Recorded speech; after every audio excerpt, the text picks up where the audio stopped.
All right, welcome back. Another knot time. So if you haven't watched the square knot video, the second half of the video is about tracing a knot. We're going to use the same strategy here. What we're going to make is a sheet bend. And a sheet bend is for joining two knots that have a different diameter. I'm going to start with two ropes that have different diameter. I'm going to start with two that are the same, and then I'll show it to you with different diameter. So if you saw the previous video with the square knot, you're going to recognize some of this. I'm going to make a loop on one of them. I'm going to come up from underneath. Now I want to go behind both of these, so I'm going to pinch them and go behind.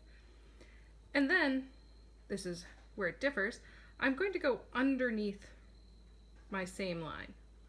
So when I look at this visually, I look at it, this is a loop, and then the pink is the loop, and the purple looks to me like a drawing of the, like a really simplistic fish. Like the kind you drew when you were a kid, when you're making fish in the pond, And then you pull all four, and that is a sheet bend. So there's no big trick to it. That's how it goes. So same thing, do it a second time. I make my loop, I come up from underneath, I go behind,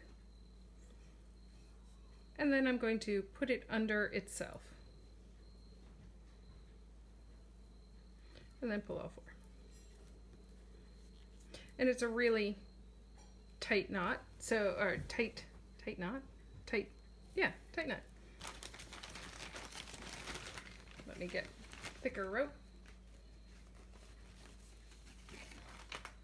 So here's my other diameter rope. And so if I used a different knot, one of the things that you've probably experienced before is when I go to tighten it, it's a little slippy for the smaller end. Not every knot is slippy, but a sheet bend is really super tight. So here we go. Here's my loop. And then I'm going to come up from underneath, around the back, and then under itself. Pull out four. And it's nice and tight now. Okay? So when you have two different diameters of rope and you want to put them together, sheet bend is your greatest asset.